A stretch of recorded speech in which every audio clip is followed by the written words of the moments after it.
Who is the next league-winning running back in 2023 fantasy football? As you guys probably know at this point, if you've been playing fantasy football for any number of years, hitting on an elite running back can skyrocket your chances of winning your fantasy championship, can put you up near 20, 30% win rate with just one player. So in today's video, we're going to break down the anatomy of a league-winning running back. We're going to talk about all of the running backs going top 24 in ADP plus some others, and talk about their chances of achieving that kind of ceiling. And we're going to use this to craft our strategy for the position. Are we going to target these players? Are we going to target those players? Which pockets of the draft, which areas of ADP are best, rich in those types of running backs? The quarterback version of this video is live, broke down the entire strategy for that position. Wide receivers will be live next week, and tight ends the week after. So I worked very hard on this video. If you guys did receive some value at any point, leave a like, subscribe if you're new around here. Now let's get right into it.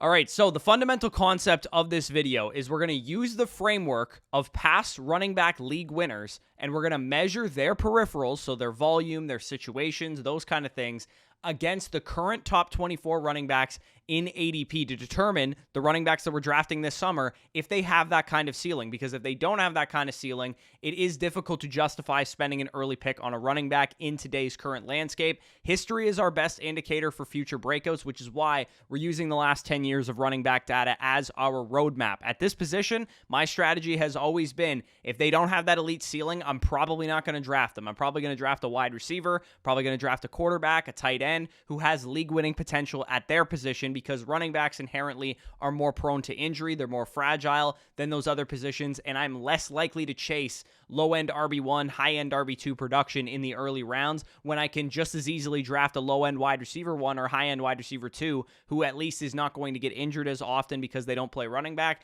or I can chase a true difference maker at quarterback or at tight end. So remember, as we get through this exercise, the more boxes a player can check, the higher their ceiling, the higher their floor, and the higher the chances that they can win you a fantasy football championship. We are weighting everything from volume to talent to situation to injury potential. It all factors in. One of the biggest mistakes that people make in fantasy football is only weighing one thing, right? They're going to draft one player because of volume. They're going to draft one player because of talent. They're going to draft one player because he plays in a good offense. It all factors in. It all weighs in to their overall outlook. So, like I said in the beginning of this video, we are going to break down the anatomy of a league-winning RB1. We're going to take the averages of past league-winning running backs from 2013 to 2022, so 10 years of data, and 30 total running backs have done 20-plus PPR points per game and played at least 12 games or more. So we're talking about 20-point per game running backs. Guys that fit this description from last year were Austin Eckler and Christian McCaffrey. The year previous was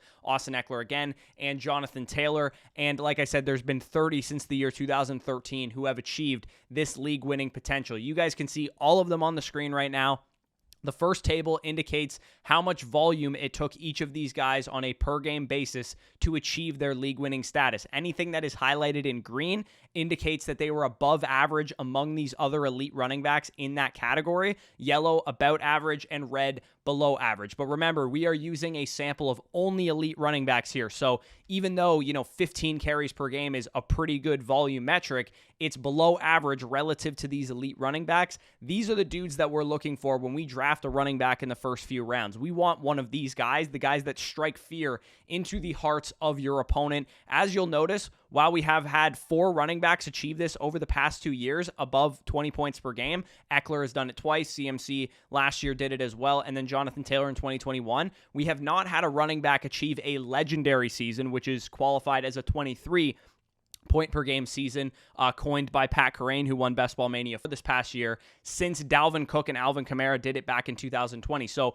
over the last 2 years, we have actually lacked a little bit of elite running back production of over 23, 24, 25, 26 points per game, like we saw seasons of Dalvin Cook, Alvin Kamara, Christian McCaffrey in 2019, Todd Gurley in his prime. Something we're hoping happens this year. We're hoping to get one of those seasons because it has been 3 years since we got one. These were the averages of those running backs. You can see on average, you needed about 17 carries per game, almost 6 targets per game, 4.5 receptions per game, 22 total touches per game, and about a touchdown per game, paced out to a 17-game season. That would equal almost 300 carries, 100 targets, 77 receptions, 380 touches, and 17 touchdowns.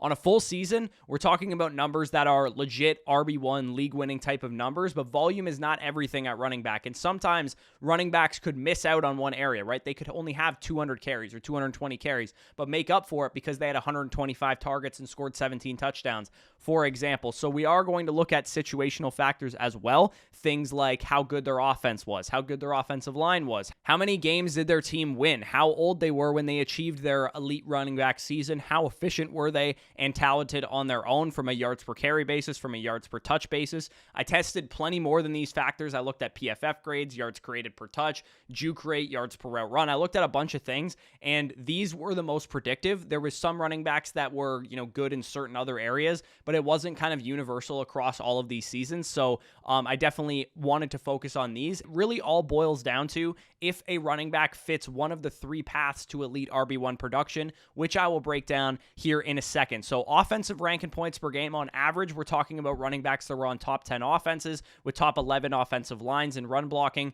Team wins were about 9.5 or 10. So we're talking about winning teams, good teams that probably made the playoffs.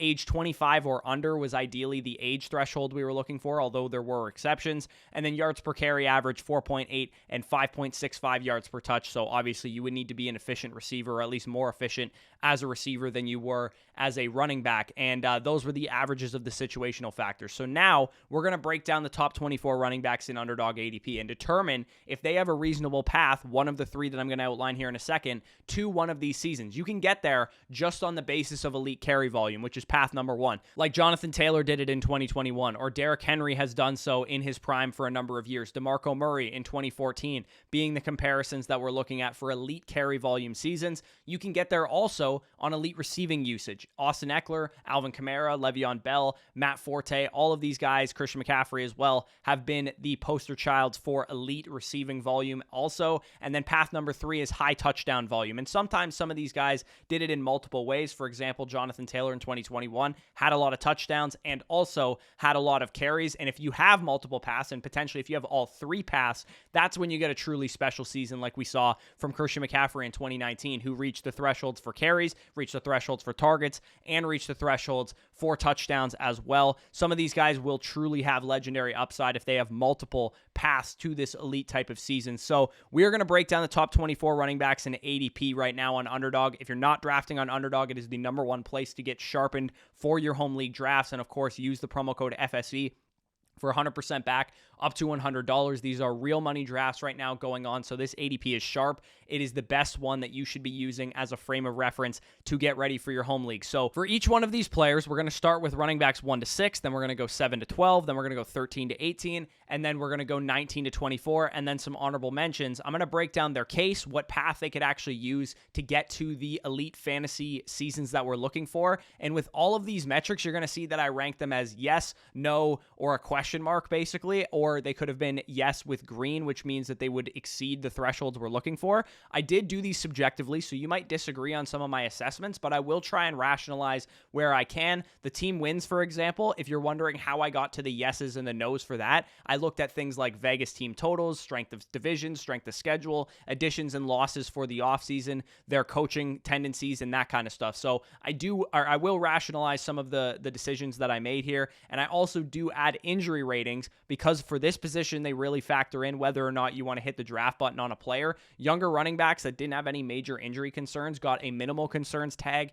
Aging running backs with minimal injury concerns, but they are, aging and have a lot of touches under their belt, they got a some concern tag. And then aging running backs with legitimate injury concerns, or anybody coming off of a major injury like Breece Hall, for example, they got a firm concerned label from an injury perspective. So let's start with running backs 1 through 6. We're going to look at Christian McCaffrey and some of these other guys first. Christian McCaffrey, I've talked some shit about in the past couple videos because he has a bit of a murkier outlook than he's had in years past, but this exercise does make me slightly more bullish on Christian McCaffrey.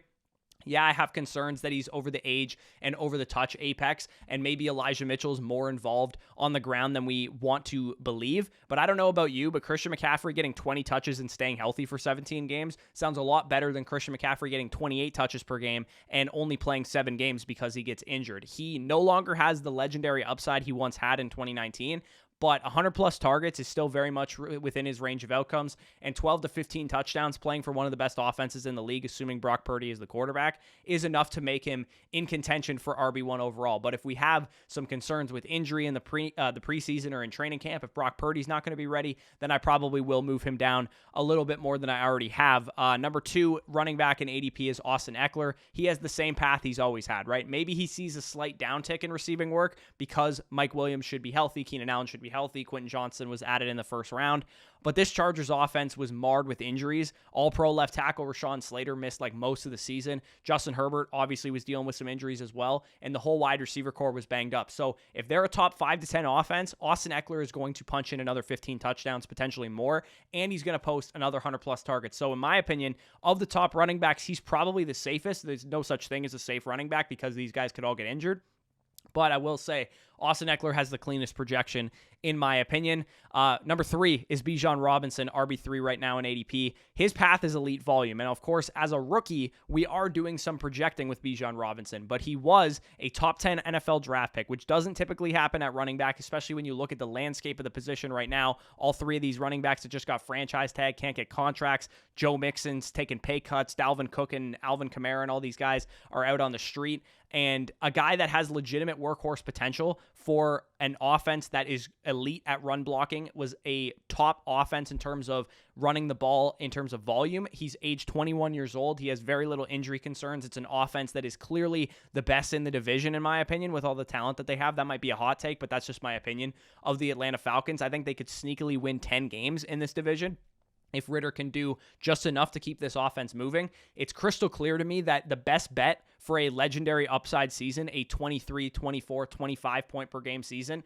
rides on the shoulders of Bijan Robinson. So for me, he's the RB1 overall in fantasy this year because he is the only guy that has this type of ceiling. And yeah, I'm projecting, but CMC and Eckler probably don't have this ceiling at this point in their careers. Plus, we have the added concerns that they're older and have a lot of touches under their belt. Bijan Robinson is my RB1. He is the best bet for a legendary upside season. Number 4 running back in ADP right now is Nick Chubb, and I'm actually finally in on him at his price. Usually I'm telling you guys to fade Nick Chubb, but the reason I like Nick Chubb this year as opposed to other years, he's the same elite player he's always been, but his path this year is touchdowns and carries. And I believe in the Deshaun Watson bounce back. I've documented that a number of times. So if he is the elite quarterback that he once was, we have a great offensive line. Kareem Hunt gone probably indicates that Chubb's volume goes up a little bit. I don't think he's going to become some elite receiving back all of a sudden, but it could result in a marginal uptick on the goal line, a marginal uptick in carries, a marginal uptick in receiving work. Nick Chubb is bar none the best running back in the NFL as a pure runner, in my opinion.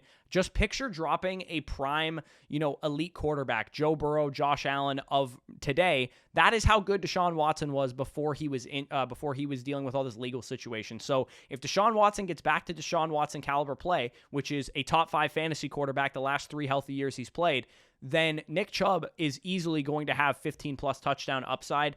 300 carry and 5 yards per carry is basically an automatic for Nick Chubb at this point in his career. So I really do like him at his cost right now. Jonathan Taylor should not be punished too much for the Colts' struggles last year. He was hurt and the offense was a train wreck. He has a path for elite touchdowns because he did it in 2021, and he has a path for elite carries in theory. But do I want to invest a top 15 overall redraft pick into a running back who's led by either Gardner Minshew or a rookie quarterback who might only pass for like 125, 150 yards a game through the air? Will that be enough? Will Anthony Richardson be enough to sustain drives as a raw rookie coming as a one-year starter at Florida? Will Richardson also steal goal line work? That's in the range of outcomes. For me, Jonathan Taylor is a fine mid to late second round option. I just prefer a litany of wide receivers that are going around him. I would rather take CeeDee Lamb. I would rather take Stephon Diggs. I would rather take A.J. Brown. I would rather take Garrett Wilson. I would rather take Amon-Ra St. Brown. I would rather take a number of wide receivers where Jonathan Taylor currently goes in drafts right now. So he is not the type of guy that I've been selecting draft on very often because I do think Richardson might result in it being a little bit of an up and down season yet again for the Colts. Number 6 running back in the last of this kind of group here is Saquon Barkley. And assuming he doesn't hold out because he was not extended and he tweeted like it is what it is once the franchise tag deadline hit, definitely meets the mark for carries and targets, and that's important because he did have a first-year head coach in Brian Daboll, and they used him the same way that they always have in New York. If the offense improves with the additions of Waller and Jalen Hyatt and some of the other guys that have come in, he has the ceiling to reach a top 3 season and get back to 20-plus points per game. But similar to McCaffrey and Eckler and some of these other guys, I doubt he has a legendary season upside just because I don't think the offense will be good enough. I don't think he has the ability to punch in 20 touchdowns, probably more in the 12 to 15 range. So for me, I like him. I think he's a good option in the early to mid-second round, and I do prefer him to Jonathan Taylor. But I probably would not peg him for a guy that's going to go for 25 points per game in his range of outcomes. So the next group of running backs 7 to 12, I'm going to break these guys down as well. Tony Pollard's volume is a bit of a concern. He is RB7 right now in ADP, but his path, in my opinion, is elite efficiency and elite touchdown scoring ability, which we've kind of seen from him to this point in his career in Dallas. He's probably not going to get Ezekiel Elliott's prime workload. He's probably not going to get 25 touches a game like Ezekiel Elliott was getting, but 18 to 20 Pollard touches per game with a monopoly on the goal line for a top 10 offense is somebody that has a 20-point per game ceiling.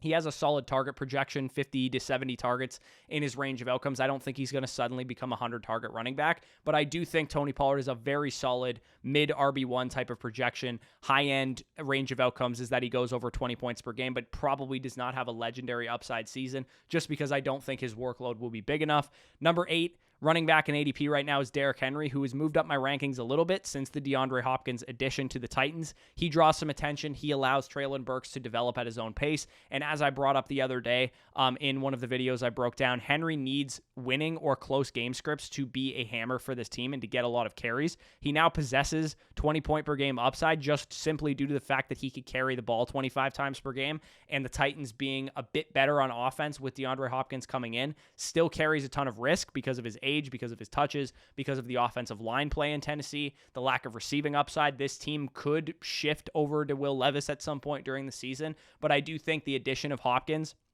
and Ryan Tannehill being an underrated quarterback makes me think that this will be a 2-horse race in the AFC South. It'll be Tennessee versus Jacksonville, with one of these teams probably winning over 10, 11 games, in my opinion. And running back fantasy performance by age, this is a metric that Ryan Heath discovered in his Fantasy Points article, which I will link down below.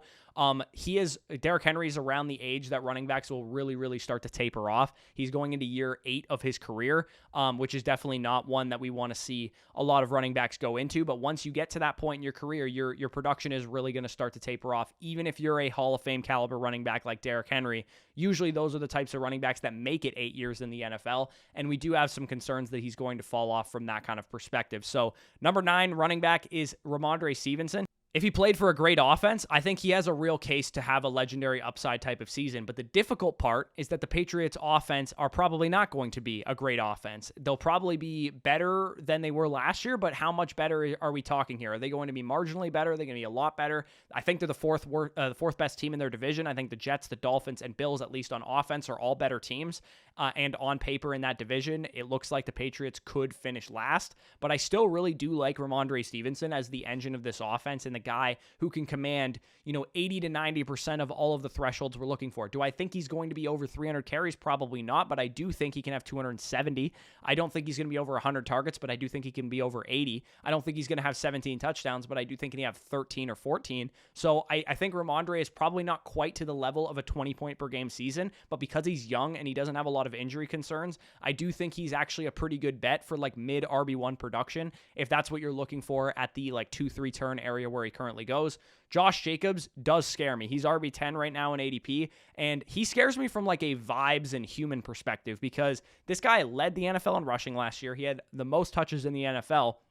And that could absolutely happen again, but the human element does factor in a little bit because he just played his heart out and played at an elite Pro Bowl, all-pro caliber level for a big contract, and his team decided not to pay him. They decided to franchise tag him, and is he going to want to fight through all those nagging injuries? Is he going to want to fight for a team that probably isn't going to win very many games? And assuming none of that stuff factors in, he has a good outlook. He has just as good of a chance to lead the league in carries, lead the league in rushing yards again. But the problem I have with Josh Jacobs is I don't want to draft a guy coming off of a monster workload the previous year where the offense isn't going anywhere fast, and also he seems to be disgruntled with the team and probably could just straight up hold out. So he's not a guy that I've been pressing draft on very much. Earlier on in the offseason, I was very in on him, but I'm not as much in on him anymore. RB11 right now is Breece Hall. And let's just pretend for 1 second that Breece Hall does not have injury concerns, because obviously he does, coming off an ACL tear. He can get the carries. The offense should be a top 15 offense, if not a top 10 to 5 offense if Rodgers is the same player. They should win around 9 to 10 games conservatively, in my opinion. Maybe we're talking about an 11-12 win team at the high end.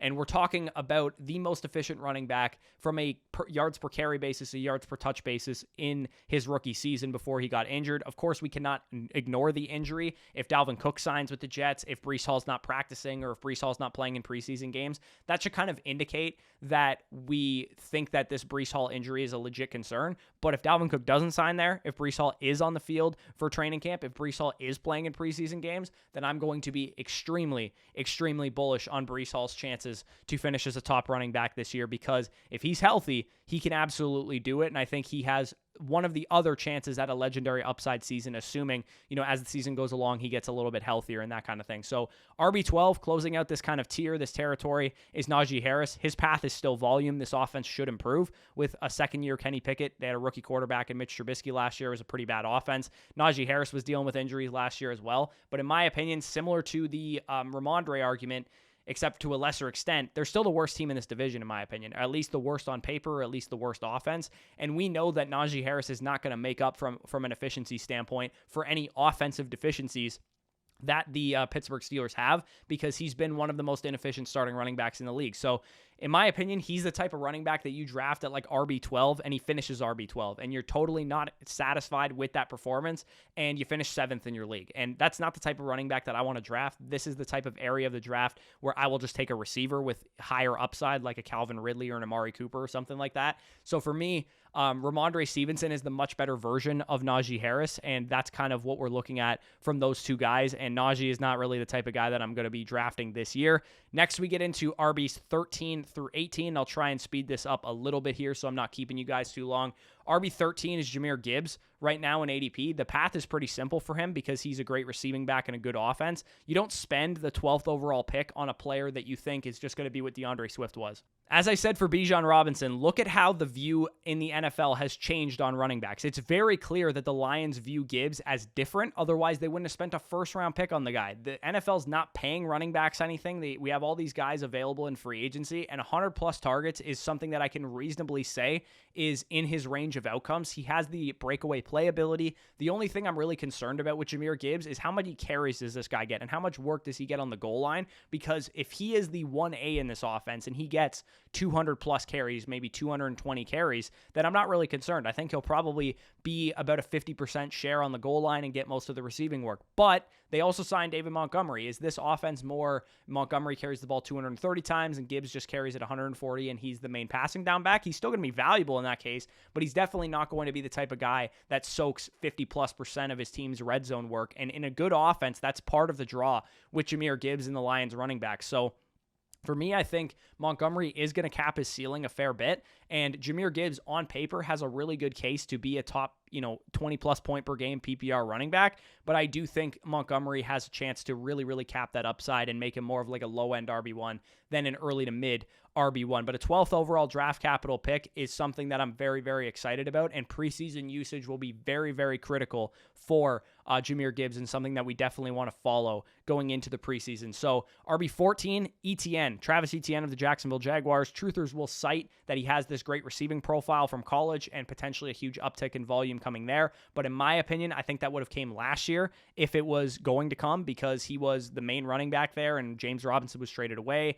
And I think if ETN does get there, if he gets to 20-plus points per game, which I don't think is personally likely for him, I think he will get there on the basis of carries and touchdowns and a good offense. I view him as a top 6 to 8 ceiling, but probably not a top 3 ceiling, because with Doug Peterson's tendencies to use a running back by committee, the addition of Tank Bigsby, plus, like I said, if he was going to take this big receiving uptick, I think it would have happened last year. But I do love this offense, and I do want pieces of it. So Travis Etienne is still interesting to me at the late third round portion, RB14. Mixon, RB14 or RB15, sorry, Joe Mixon is just all around gross. Yeah, he could rush for some touchdowns and see decent carry volume for a great offense, but the offensive line's bad. He's bad at this point in his career, hence why he had to take a pay cut, and he's well over the age and touch apex. His absolute ceiling, in my opinion, is that you draft him RB15 and he finishes RB 13 or RB14. And again, you come in 7th. He's kind of like the other version of Najee Harris, where he's just a floor play, just a carry play. And I really don't want to draft players like that, even if they're in good offenses like Joe Mixon is, because I think he's a bad player at this point in his career. RB16 is Kenneth Walker, and this is kind of like, why would I draft Najee Harris when I can draft Kenneth Walker? Because Charbonnet is a factor, don't get me wrong, the second-round running back that they took, but the offense should be top 15. Kenneth Walker can break long runs, unlike Najee Harris, and he can command over 250 carries, just like Najee Harris can, and except he will be efficient on his touches, like we saw last year. Year 2 running backs typically take a big jump in volume, and along with Kenneth Walker, you guys can see this chart on the screen. This would also apply to Breece Hall, it would also apply to Dameon Pierce, it would also apply to Isaiah Pacheco, but I think of any one of these running backs, it applies most to Kenneth Walker. I know that they took Zach Charbonnet in the second round, but I really do think that Kenneth Walker will be the primary back for this team. And if Geno Smith can just be the guy that he was last year, then I think Kenneth Walker will have a much better season, not coming in as a rookie who wasn't expected to start until Rashad Penny went down with injury. So RB17 is Aaron Jones. Probably doesn't have the same ceiling in him that he once had, considering he's entering year 7 of his career and he loses Aaron Rodgers. But I do view him more as a floor play if you go risky early. He's got good pass catching usage, but a lot will come down to how Jordan Love plays. And if he's good, then Aaron Jones can be a back-end RB1. But if he looks like a first-year starter, which is probably what's going to happen, then Aaron Jones is probably capped as like a mid RB2. So again, not a guy that I'm really excited about drafting, but if he falls because you're in a room that hates running backs and he falls to like the 6th round, I think he's a decent option at that point in time. Running back 18 right now in ADP to close out this section is J.K. Dobbins. I talk about him so much, but here's why. And this is why he scores out really well here, because he's an elite efficiency runner. He's pretty much led the NFL in yards per touch since 2020 when he entered the league, despite playing most of that time as a rookie running back in 2020 or coming off of an ACL tear last year. Now fully healthy, he's plays behind an elite run blocking offensive line, second in the NFL last year in run blocking efficiency. He has an elite rushing quarterback like Lamar Jackson to keep the offense efficient and to keep defenders out of the box because they have to worry about him. He's young. The offense and the team should be top 10 with improved passing weapons. There's pass catching concerns for J.K. Dobbins. We don't think that Lamar Jackson's going to feed this guy 100 targets necessarily, and Gus Edwards is probably going to factor in to some degree, whether it's on the goal line, whether it's as a ball carrier. Lamar Jackson's going to steal carries away. But within all of those concerns, I just come down to this point. If this guy gets 275 touches, he's got a legit shot to be a top 5 running back because he's simply that good, and he also has 4.3 speed to break off long plays. So J.K. Dobbins, to me, if he gets the volume, and again, follow the preseason usage, follow what we're looking for when it comes to a usage standpoint, J.K. Dobbins has a legitimate possibility to smash his running back 18, 5th, 6th round type of ADP where he's currently going. Next, we get into the running backs 19 through 24, and I will really kind of speed through this area because this is what I like to call the running back dead zone. This area of the draft, we're talking about rounds like 6, 7, and 8 on Underdog right now, probably around 5, 6, and 7 in your guys' home leagues. There's less meat on the bone in this area of the draft, and that's why it's the RB dead zone, because these guys really start to taper off. Surprisingly, one of the best scorers here was Alexander Mattison, but I simply just don't think he's that good of a running back. He definitely does not have the ceiling to be a top 5 running back because he's not a good enough player, but he might just be indicative here of his floor. He might actually have a running back 15 projection because he's going to play for a good offense. He's going to be the primary goal line back with Dalvin Cook gone. I just don't think he's going to be efficient enough to have a monster season. So Alexander Mattison, I don't draft floor plays at running back, so he's probably not somebody that I'm interested in, but if you like floor play running backs, then he's kind of interesting from that perspective. Cam Akers, Dameon Pierce, and DeAndre Swift in this area of the draft are all upside swings as well, who could be back-end RB1s for a guy like Cam Akers and Dameon Pierce due to volume, but I don't think due to efficiency they're going to be elite running backs that win people leagues. For DeAndre Swift, efficiency in a great offense can only take you so far if you're in a 3-way timeshare, and that's kind of how I feel about DeAndre Swift. I think Rashad Penny and him are going to be closer to 50-50 and maybe even a third running back mixes in there than people might think if they're big DeAndre Swift truthers. And then David Montgomery is more of a floor play, but touchdown upside could really bolster him as an RB2. And then finally, I also wanted to score some players that are outside the top 24 that I kind of liked. Rashad White's interesting because of the pass catching upside, so he's not that bad if he falls to like the 8th, 9th round of your drafts. James Conner is pretty much just volume and just carry volume at that in a bad offense, so I'm not really interested in him. Isaiah Pacheco was probably the most interesting guy of this area, not named Javonte Williams because he's injured. Isaiah Pacheco plays in a good offense, plays in a great offense. Obviously, the Chiefs' offense probably the best in the league. And if he gets the carries and if he gets the touchdowns, he could legitimately finish as an RB1 because, like I said, with Kenneth Walker, second-year running backs tend to take big steps forward. And if Isaiah Pacheco is the trusted early down back and gets 225, 250 carries in this offense, there's a chance he punches in 10-plus touchdowns and finishes as a low-end RB1. So he's actually a guy that I don't mind deviating into the RB dead zone for, or sometimes he's even available outside the dead zone in the 8th, 9th round. Like I said, Javonte Williams, you're pretty much just going to have to follow the reports. Javonte Williams is really, really exciting if he's healthy because I think the Broncos will be better this year. I think Sean Payton will help this offense a lot. But Javonte Williams coming off a multi-ligament ACL tear, he seems to think he's going to be ready for week 1, but we've heard this song and dance before. So I'm getting some exposure to him right now, but I probably wouldn't go overboard given the risk that he presents. And then Rashad Penny and Damian Harris, both potentially goal line backs for good offenses. So they're kind of interesting. These were the final scores of the players. So the beginning question that I asked at the very beginning of this video, who is the next league-winning running back? Unfortunately, last year's answer was Javonte Williams, and he got injured. And Saquon Barkley was also a high scorer as well. And he finished top 5 in points per game. I really think we were robbed of a legendary season from Javonte Williams, which is unfortunate. But these are the scores, basically. And anybody highlighted in green will be a big-time target of mine. Anybody with a high score above 10, I would say, is also going to be a target of mine as well. Between Christian McCaffrey, Bijan Robinson, and Nick Chubb, I think those would be the best bets for a legendary season with, like I said, Bijan being the best bet as the highest scoring player there. I also think Breece Hall, Jahmyr Gibbs, and J.K. Dobbins have really good shots at a 20-plus point per game season. Maybe not a legendary season, but a high-end season nonetheless. And then Tony Pollard, Saquon Barkley, Ramondre Stevenson, Travis Etienne, and Kenneth Walker are also pretty solid targets of mine, given what their scoring was. So my strategy at this position from a micro standpoint is likely going to be taking one, maybe two of these players mentioned at value, and ideally taking one of these guys in the first 3 rounds, maybe 2 if they're there. So for example, in my home league, I just got my draft slot. I'm picking at 4. And it may be early for a running back, in my opinion, so I'm probably going to aim to get a wide receiver with my first pick because it's a 3 wide receiver, 1 flex, full PPR league. So ideally, I can get Chase or Tyreek at 4. And then if that happens with either my 2nd round pick or my 3rd round pick, I would like to get 1, maybe 2 running backs, depending on how quick the wide receiver position dries up. I would like to secure at least 1 running back through 3 rounds. For example, I could start my draft with Tyreek Hill at 4, Tony Pollard on the way back, and then Calvin Ridley in the 3rd round. Or maybe I take, if Tyreek and Chase go ahead of me at 3 and 2, then maybe I could take Bijan Robinson at 4 because I view him as the RB1, Jalen Waddle in the 2nd round, and T. Higgins in the 3rd. This year, rounds 1 to 3 has a ton of good value at running back, wide receiver, quarterback, and tight end, to be honest. So it really will just be like a player take versus player take type of strategy at each pick, more so than it is in most years. In most years, we have pockets of value, right? You want to get a running back earlier. You want to get a wide receiver in this area of the draft. The highest I would select a running back, given the current landscape, is probably at 4, and that running back would be Bijan Robinson, with Christian McCaffrey and Austin Eckler in that same tier, around that same range. This was the complete strategy guide to the running back position in the early rounds. In my opinion, this series is some of the most valuable content on YouTube, and it's the most valuable content that we put out because it takes me hours upon hours to do so. So again, if you got some value from this video, leave a like, subscribe to the channel if you're new around here, comment down below who you think will be this year's running back league winner. And if you want to show your support for the channel, get access to all of our rankings, this data that I broke down, Dynasty Decisions Priority, you can do so by heading to flockfantasy.com. Use the promo code FSE for 30% off any of the packages. And if you sign up annually, you'll get 6 months for free and a free Zoom consultation for a limited time only. Check out our show sponsors as well. If you enjoyed Underdog Fantasy, use promo code FSE there.